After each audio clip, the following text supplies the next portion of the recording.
Muito bem, amigos cabeças de gasolina, mais um vídeo hoje. E hoje eu vou fazer uma coisa que eu sempre quis fazer, porque quando eu ouvi um podcast muito legal, de podcasts estrangeiros e tal, entrevistando algum piloto famoso, eu pensava, cara, eu quero fazer um programa sobre esse programa, contando as histórias que esse cara contou pra nós. E hoje eu resolvi fazer em vídeo mesmo, talvez porque seja mais fácil e pra ficar mais curtinho também. Então é o seguinte, eu ouvi um podcast com o Nigel Mansell, muito legal, lá da Motorsport Magazine. Vamos torcer para eu lembrar de colocar o link aqui embaixo. E assim, ele contou histórias desde o começo da carreira, contou histórias dos anos 80, dos anos 90, da Fórmula Indy.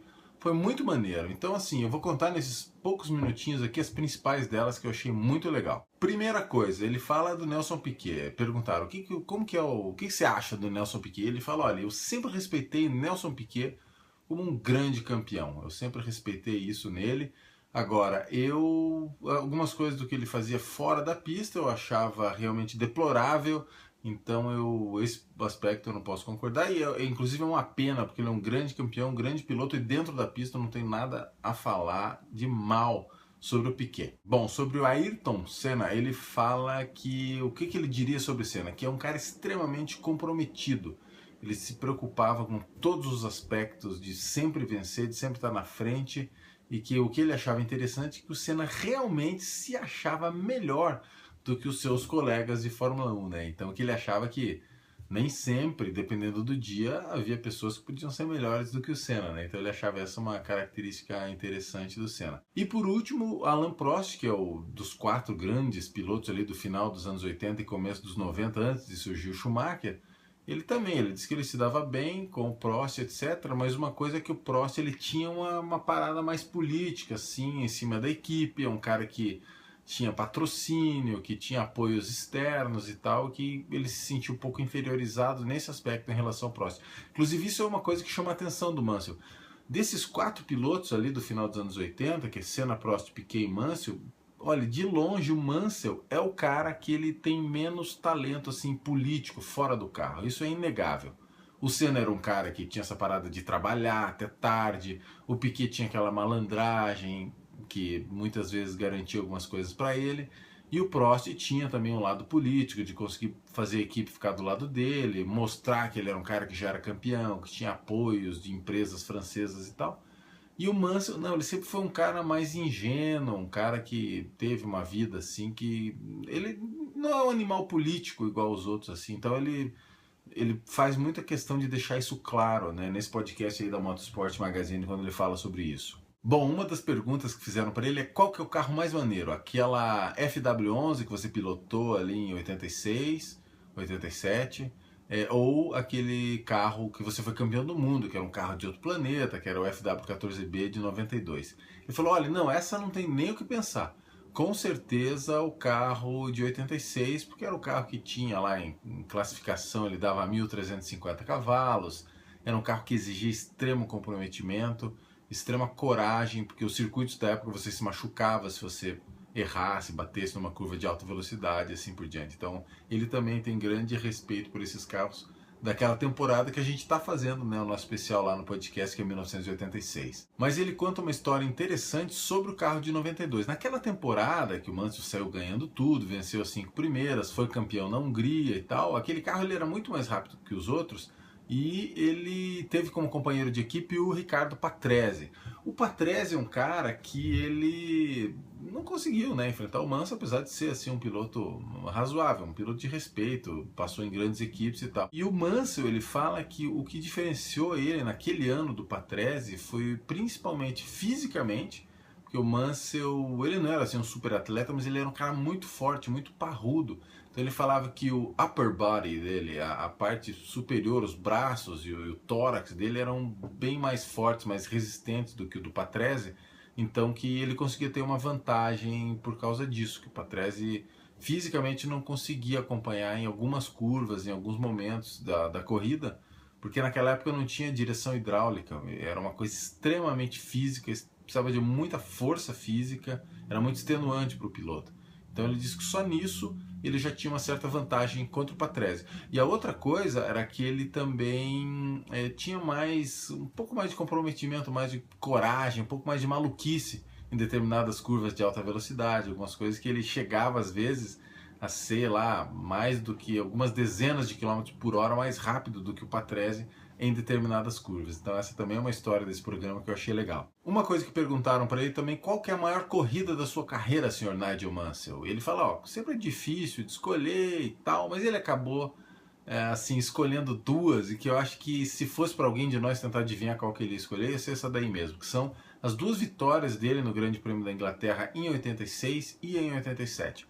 A de 86 a gente já falou no nosso programa, no nosso podcast, é uma em que foi em Brands Hatch, e que ele teve que pegar o carro reserva que estava configurado para o Nelson Piquet, e ele foi seguindo o Piquet de perto a corrida inteira, e faltando poucas voltas para o final, uma pequena erradinha de marcha do Nelson Piquet, ele ultrapassou e venceu aquela corrida. Foi uma dobradinha da Williams, mas foi uma briga de foice entre os dois pilotos a corrida inteira, e acabou que ele venceu em casa, né, em 1986, com a Williams em cima do Piquet.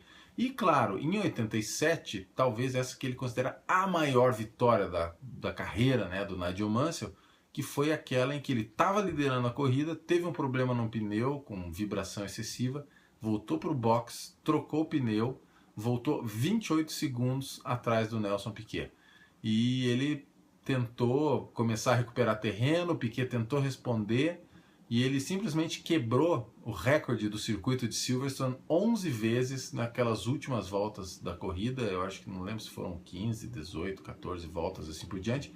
Então foi um dos grandes desempenhos de um piloto, talvez, na história da Fórmula 1, e o que foi legal é que ainda por cima foi uma das grandes ultrapassagens da história da Fórmula 1. O Piquet é considerado como o autor de uma das grandes, talvez a maior ultrapassagem, que é aquela na Hungria sobre o Senna, mas se você for pegar essa ultrapassagem do Mansell sobre o Piquet, foi também muito espetacular, que é aquela na reta do hangar, que o Mansell, eles falam que venderam uma coisa falsa, né, deu um migué, né, no Piquet, em bom português.